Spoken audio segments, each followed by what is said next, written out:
Hi. Let me just first say that I love cut content. Not because it was cut, no, but because it's different. Sometimes it gives you a unique peek into the minds of the writers or developers. Sometimes it gives you a whole new experience, like the lost songs or cut levels or whatever. Occasionally, it gives you a new way to get your ass whooped, like the Flood Juggernauts in Halo 2, the cut flood species. I love hearing about the alternate ideas, alternate stories, takes, and alternate character stories that were planned, but most of all, I like experiencing the cut content myself. From hunting down bands' obscure demo songs to playing beta versions of games, it's digital archaeology. As you unearth the old, you discover new layers, new experiences. Sometimes you unearth things that changed history. Think back a ways to when Simon Y first released the Sonic the Hedgehog 2 beta that now bears its name. Think back to when people discovering the Hidden Palace Zone or the Wood Zone and other cut things, and imagine how that must have felt. Now think about how it would feel if you discovered your favorite band didn't release an album, and you discovered it. It would be transcendental. Nothing about how it feels for those of us who hunt those things. Those of us who try to unearth them. Sometimes you'll have videos of lands few men have tread. Lands that people have poured days, weeks, even months of their lives into. Lands that have withered and died, placed into the recycle bin in an old hard drive or disk. These lands are always the motherlode for people like us. In particular, I speak of Installation 04. The Halo ring seen in Halo Combat Evolved. An alien-built ring world imagined and coded by Bungie Studios. A world that went on through many revisions. Once upon a time, it was a crumbling relic, trunks already coming off it. In that world, Master Chief could ride blind wolves and fight dinosaurs. Sounds pretty fun, right? Elites had handheld shields, much like the Jackals did in the final game. The Prophet was a rank held by a few elites, not a species. An alternate universe full of promise, and one that was aborted. In another world, Cortana's rampancy was set in far sooner. Due to the flood of knowledge she stole from the archives of the installation, she became mad with power, and she wanted to take over the universe using Halo. This Cortana was a dark mirror of the main series Cortana, and she was also never to be. In a universe aborted near the end, Captain Keyes' proto-Gravemind form would have been burnt with the cut flamethrower, literally put into the PC version, and his skull would have been taken from it. But Bungie was so disturbed by the skull model they made, which was a charred skull based on real pictures of charred skulls, it was too removed. But there's something far more grand than discovering which is known to be. That is discovering something which was never known. Something that even the company never discusses. That is something I discovered. I thought about where I could get an Xbox. Obviously, GameStop won't carry them because they don't sell them anymore. So that solution was out. All my friends had GameCubes and PlayStation 2s, and I doubt anyone would have sold me an Xbox if they had one. And the town's annual garage sale weekend wasn't for several more months. So I was left with no other option. The internet. I pondered the options and decided that Amazon was the safest bet, while eBay was more likely to save me money. As I was being foolish and even spending cash, I decided to go to the eBay route. And that said, I wasn't going to buy from Shady Old Guy 6969 or anything like that. Only high-rated, reputable sellers. I'm impulsive, but I'm no idiot. Searching around, I found an Xbox cheap, with a buy it now price that was within my budget. And in addition, the seller had hundreds of great reviews. The description indicated that the seller was a former employee of Bungie, and they had this Xbox they had taken home a while back after being given permission, and it worked fine, like it was made yesterday. I quickly bought it up and waited for it to show up, which it did, as fast packages usually do. When I got to my home, I gleefully smashed through the obscene amounts of packing tape and lifted the Xbox out of the packing peanuts. I would have lifted it over my head, Link style, but I figured if I dropped it, I'd crack my skull open. The thing was so heavy. So, after finding the wires and setting it up, I plugged in the controller and decided to look at the hard drive. I hoped, in vain, to find the Halo 2 E3 game there, but was let down. There were plenty of save games, from Half-Life 2 to Tony Hawk, but something caught my eye. Under the saves for Halo was another Halo thing. It said, Halo Beta. I did what my fanboy would do. I squeed and then checked it out. It had an option I hadn't seen before. Play. I hit the button so hard I could have filed charges. The game started up identical to the original. Everything looked normal. All the missions were there. All the multiplayer maps were there. Everything was there. Everything was unlocked, and all the descriptions and names were the same. I did what seemed to be the most logical. I started on Pillar of Autumn and set the game to Heroic, as that's the way Halo was meant to be played, and sat down for a night of evolved combat. Of course, I did all the fun stuff, like blasting Captain Keyes. That was the first time I discovered a difference. In the normal game, Cortana shouts that you've gone rampant, leftover writing from a time before my chief was an augmented human. Invincible Marines would come and riddle you with bullets and make you die. You die, go back to the last checkpoint. I often made a game out of it. Shoot keys, start stopwatch, end it when I finally die. I'd gotten quite good at it. Painting the Autumn's Bridge red and taking quite a long time to die. So imagine my surprise when I opened fire and all the Marines started dying. I felt bad killing Sergeant Johnson because he's awesome, but still rather shocked that they were dead.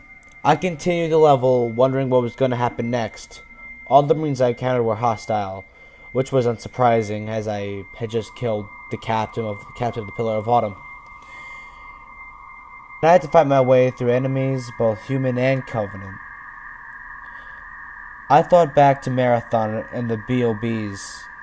This was typical Bungie, letting you slaughter your allies for fun and make the game harder for yourself. Cortana did her usual dialogue, and we fought our way into the Bumblebee escape pod. However, this is where the next change happened. In the original game, a Marine falls in front of the Chief, and the Chief makes sure he doesn't get left behind, making them the last two on. In this, however, the Chief ignored the Marine and tossed a grenade into the pod. He then climbed in, and the seats are now filled with dead Marines, just like when the pod crashes. John pushed the body of the pilot out of her chair and climbed in the seat, flying it down. Text came up, subtitles really, with it indicating that Cortana was saying, "I don't know what the hell has gone wrong with you, but seeing as how we're stuck together, we might as well work together." There was no choice, which made sense if Jen had never recorded the line. The Chief replied to her, "Sounds good to me."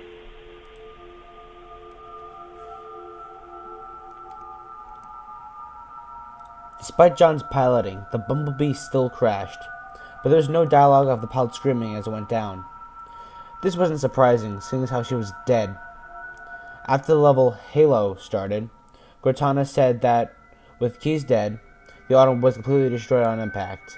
This was the first "oh shit" moment for me, as for those who haven't played the game, you have to blow up the Autumn to destroy the ring. Without the Autumn, that was going to be hard, to say the least.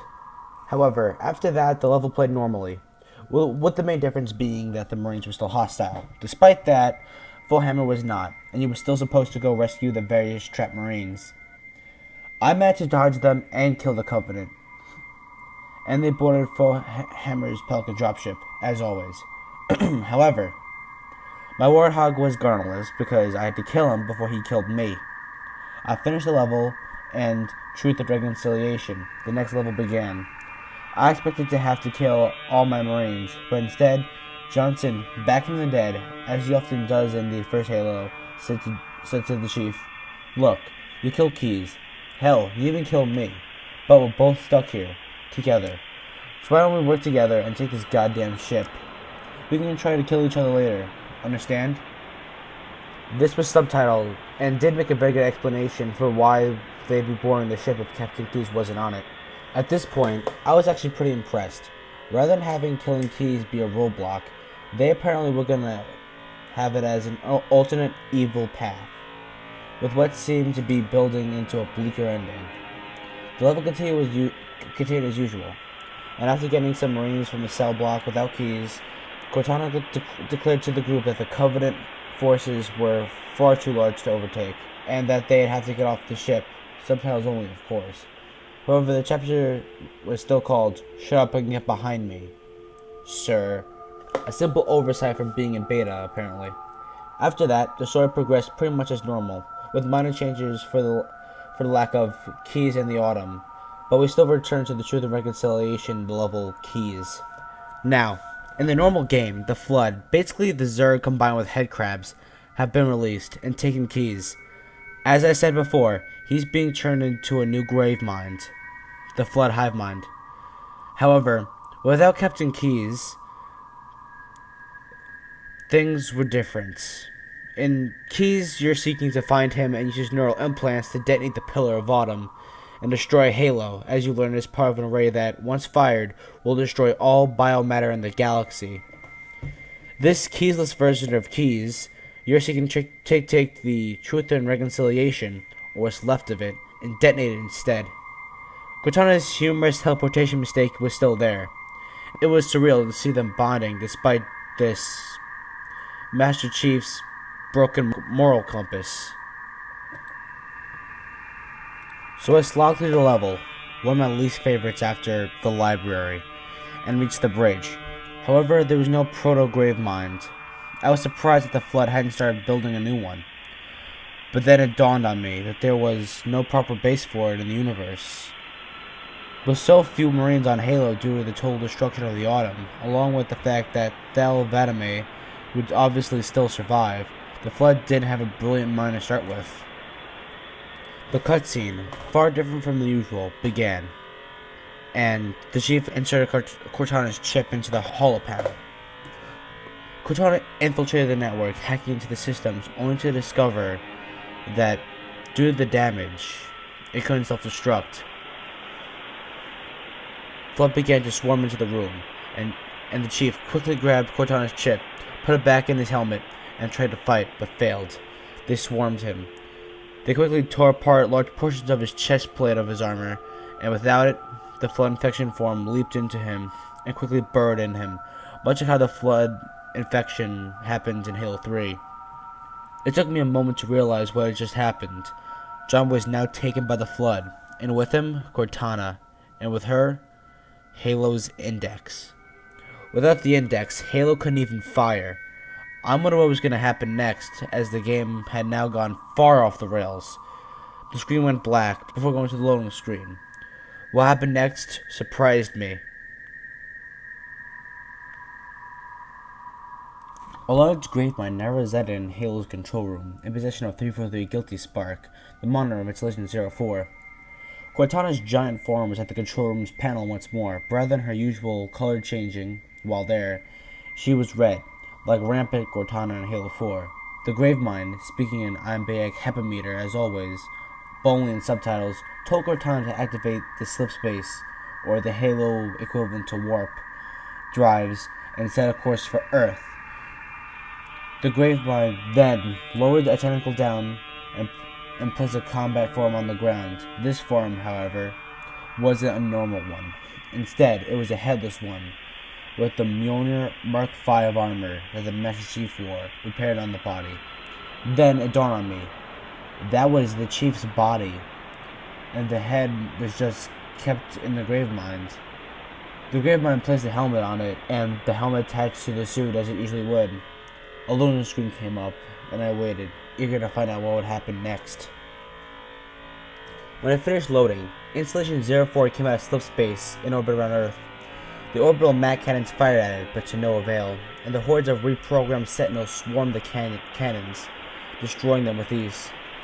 Then, the flood drop pods launched from the commandeered Halo down to Africa, at what I assumed was going to be New Mombasa, and I turned out to be right. The game went to first person from the view of Flood Master Chief as the pod landed, with him inside it, in the city, which seemed to be a very early version of the E3 demo. From there, the only objective was to destroy the human population, which was quite easy, as there was no resistance. After the first few city blocks, however, the Marines began to arrive in full force. Sadly for them, I had an army of Flood allies. They were too overrun, and surprisingly infected. I wonder why Bungie didn't include that until Halo 3, but I figured they just didn't like how it looked, as it did look rather bad. I continued on, enjoying the darker outcome, and finished the level. The cutscene began, and the flood pods were shown launching down to Earth, blanketing it. It then cut to the Gravemind Cortana, as Gravemind gloated, giving his usual lines about how the Flood were the good guys, and the next step for all species. Cortana flickered blue several times before staying that way. She pulled out the index and teleported Sergeant Johnson to the bridge, who, according to the canon, is immune to the Flood. She gave Johnson the index, as only a human can activate a halo, and told him to activate it quick before, as she said, John, no, that thing, noted, as it was much more subtitles. I assume she whispered it. Johnson activated the halo, and firing began. With the Gravemind finally catching on far too late, it showed all 7 halos activating, and then, shockingly, a shot of the Ark. Although, it wasn't really as pretty as it was in Halo 3. They fired, and it showed all the various species that were in the first Halo being disintegrated in various locations. Even places like High Charity and St. Helios. As this finished, it cut to Cortana, flickering red, blue, and purple, her default color in the first Halo. Sitting down, looking around the desolate installation, for the first time in a while, she spoke with actual dialogue. Somberly, she said, I had to find gods and demons. I am your shield. I am your sword. It asked, and I answered. For a moment of safety, I loosened damnation on the stars. This is the way the world ends. I am the monument to all your sins. The credits rolled, playing what sounded like an early version of the Halo 2 track Never Forget, with Cortana flickering in the background. My mind was blown. Interpretations raced through my head, and I quickly went to the mission select to do it on Legendary, as the games almost always have a slightly different end on Legendary. To my anger, the alternate final mission was absent. Dedicated and obsessive, I started up the Pillar of Autumn on Legendary and killed Keys, fighting through the entire game. As the credits ended once more, I realized it was. I had been slowly zooming on Cortana's face until her face filled the screen. She whispered, I see you, and giggled. Startled, I let out a shriek. Then I laughed. One good prank by Bungie for the most dedicated players. In one legendary ending, Emily gropes Johnson. In the other, Cortana scared the shit out of you. I was impressed, but saddened that the alternate story was cut. But you could never make a sequel out of that, so chances are Microsoft told them to remove it. I messaged the seller on eBay, and I told him about his forgotten save data.